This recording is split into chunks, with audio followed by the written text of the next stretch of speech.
after colonization ended, we needed new structures to keep these countries where they were. Okay? And the first of those is aid. Okay? We give them aid. Aid for what? Actually, we give them aid to keep repressive regimes in power. That's all. Okay? We're not giving them aid for much more, except a little bit of infrastructure to make sure those raw materials get to the ports and are gotten out of the ground. But for the most part, we give repressive regimes money and power and guns to keep that system going. This is what it's fundamentally about. All the hypocrisy about transparency and democracy and bullshit like that, it's all bullshit. You know? And at least the Chinese don't enter into that bullshit. They say, we don't care about the whole political environment, we just give the money. Okay? And it's for raw material extraction, period. Okay? Number two, and this was a very important one, still is, debt. I was telling some of my students today, was it today or yesterday, about Confessions of an Economic Hitman. You remember this? Have any of you heard of this one? Confessions of an Economic Hitman. It's a book written by John Perkins, who used to work for a very nebulous, opaque bank. No one had ever heard of this bank, but it was formed in the 1950s by the IMF, the CIA, and the American State Department. And it had only one job: to lend money to developing countries that were raw material producers in order to indebt them. Once you are in my debt, I control you. Okay? And this bank had 4,000 employees.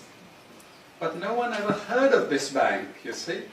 But it would go to country after country offering loans.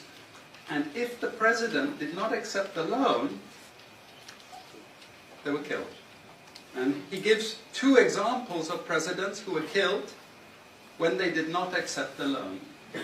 You see, the lending is also very important to trap the country. It's very important. It's part of that process. I teach in Suriname. And Suriname in recent times had a huge foreign exchange reserve.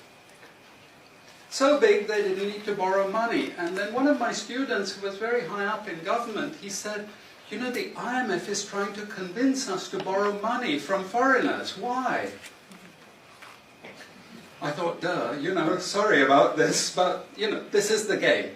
And in the end, Suriname did borrow this money because the IMF said, if foreigners lend to you, then everyone will think Suriname is such a strong economy that foreigners are interested in lending to you. You understand?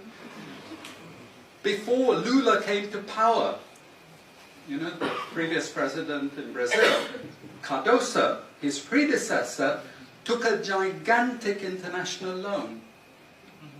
No necessity for taking the loan. Why?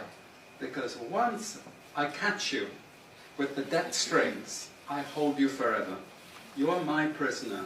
Okay, so debt has been this huge spider's web which has trapped sub-Saharan Africa and keeps them held there. Aid, debt.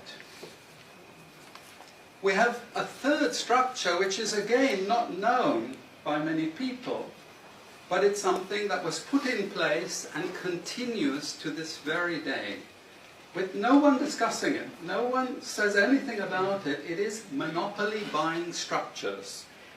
This is for all raw materials and basic agricultural goods produced by developing countries. There are only 4 or 5 Western multinationals that buy all those goods. And they collude between them. So if you take any major product, these Western multinationals, they collude between them. Even if we go down to banana production, we had a PhD down here at the ISS, and the person showed that the 4 or 5 major multinationals, they collude, and in order to make sure they control is total, what they do is they force all the producers to produce the same uniform banana. You know, the crap you buy in the West and has no taste at all. You go to any developing country, you know how a banana tastes, don't you? There's so many of them, lots of varieties, but we only market 1 or 2 types, so we have control, you see. If you don't produce at the price I want you to produce, I go to the next country. You see, we get control. So these buyers, they impose that control, and they keep pushing the prices down and down and down. Okay, this is the game. No one says anything about it. There are no commissions of inquiry to say, this is illegal, what you're doing. The WTO has nothing to say about this. But sorry to say, you know, if banana prices rose 10 times, especially for people like me who love bananas, okay, I protest. I like my living standards. Okay, it's the same with all the other raw materials, you see. We're all benefiting, we're complicit. We're actually complicit in this because we will protest and shout out if the situation ever changed. Okay, now we come to those international institutions. And I must tell you this, from the outset, don't think of them as wicked. IMF, World Bank, WTO. We always think evil creatures, horrible. It's not. It's just economics. It's economic warfare. The rich declare war on the poor. It happens everywhere. It happens in a country. The rich control the government. Of course they do. You really believe you have democracy? Come on. You know, I mean, grow up. This is not about people living in democratic systems. What we have is the rich control. The rich set up these institutions explicitly to control the poor countries. And they don't give them much room for maneuver. Which incidentally, when the IMF starts talking of poverty alleviation, you should also understand that there's another game there also starting to play, which I'm going to come back to later. But what do these institutions do? What does the IMF do? What is structural adjustment about? It's about making sure countries keep producing what we want them to produce. We make sure they have recurrent balance of payments problems. You notice these countries never get out of balance of payments problems. You notice that? Whereas countries that never took IMF support are always out of balance of payments problems. But the countries that are continuously getting advice and support by the IMF, they're always in balance of payments problems. Why? Because that's the way we keep our stranglehold on them. And that's what we have done. We have done, the IMF and the World Bank. And they've also done something very, very important. And that is they have destroyed the self-sufficiency of these countries. Colonization started it. Okay? One of the most important things is we destroy food self-sufficiency. Okay? And the World Bank continued it. They forced most countries to eliminate all food subsidies and food support. Okay? Because once you don't produce your own food, I increase my control over you. How do we know this? Well, very funny thing happened some years ago. Not so funny, actually.